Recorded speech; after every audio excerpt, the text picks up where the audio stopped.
Maintenant, on va résoudre des équations du type AX égale B. Quand j'écris AX égale B, je veux dire A fois X. Ça, c'est une multiplication. D'accord? On écrit un point parce qu'on a des lettres.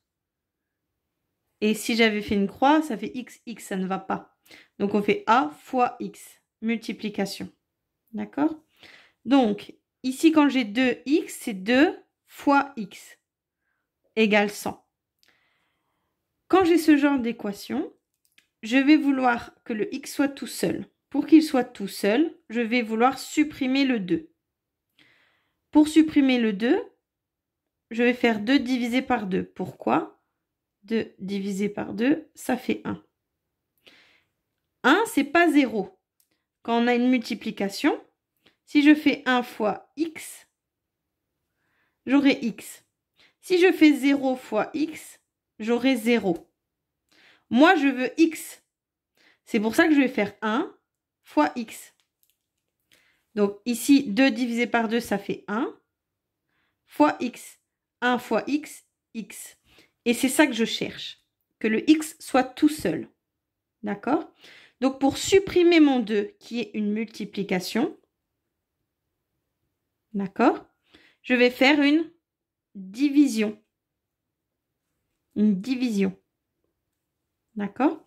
2 divisé par 2, ça fait 1. Et 1 fois X, ça fait X. Si j'avais fait 0 fois X, j'aurais 0. Ça ne va pas. Moi, je veux X. Donc, je continue. Égale 100. Si je divise par 2, d'accord? Si j'ai divisé par 2, je dois diviser par 2 de l'autre côté parce que j'ai une égalité. Donc, je fais la même chose de chaque côté. Ensuite, je calcule.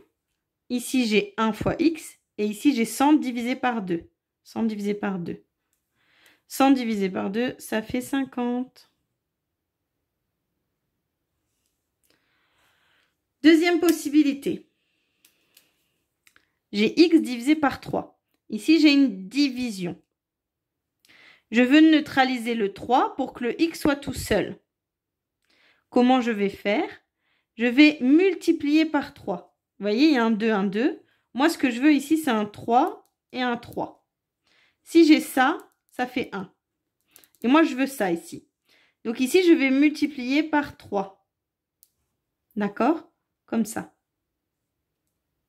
Si je multiplie par 3, je dois multiplier par 3 de l'autre côté. De chaque côté, je fais la même chose. Ici, 3 divisé par 3, ça fait 1. X, 90 fois 3, 90 fois 3, 270. Ici, 1 fois X, X. Et comme ça, j'ai ma réponse.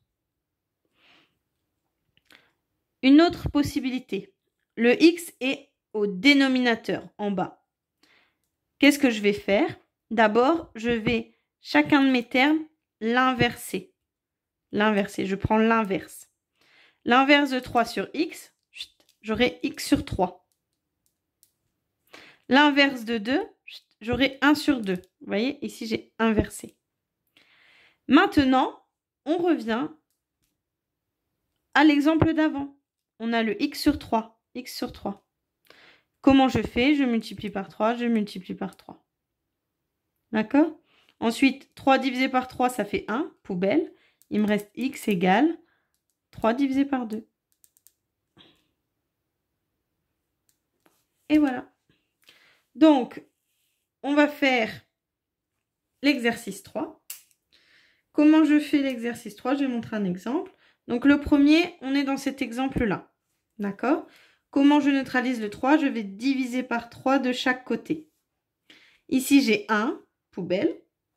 Il me reste X égale 18 divisé par 3. On sait que 18 divisé par 3, ça fait 6. Fini.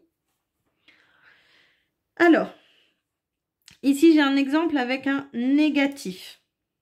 Donc, c'est toujours la même chose que ça, sauf que là, j'ai un négatif. Donc, je vais faire diviser par moins 8, divisé par moins 8. D'accord? Parce que 8 et X sont multipliés.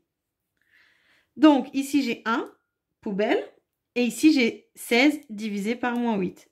X égale moins 2. Ici, on est sur cet exemple-là. Vous voyez, on a un nombre au dénominateur. Donc, comment je vais le neutraliser? Ici, je vais multiplier par 10, multiplier par 10. 10 divisé par 10, 1. D'accord? Il me reste x. Et ensuite, 2 fois 10 divisé par 5. Donc, 10 divisé par 5, ça fait 2. Il reste 4.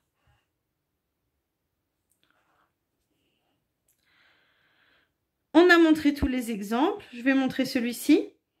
C'est le même que là. Donc ici, 2 divisé par x. En premier, je vais inverser chacun de mes termes. Donc là, j'aurai x sur 2 égale 1 sur 3. Après, je me retrouve dans ce cas-là. Donc, comment je vais neutraliser le 2? Ici, je vais faire fois 2 fois 2. 2 divisé par 2, ça fait 1. Poubelle.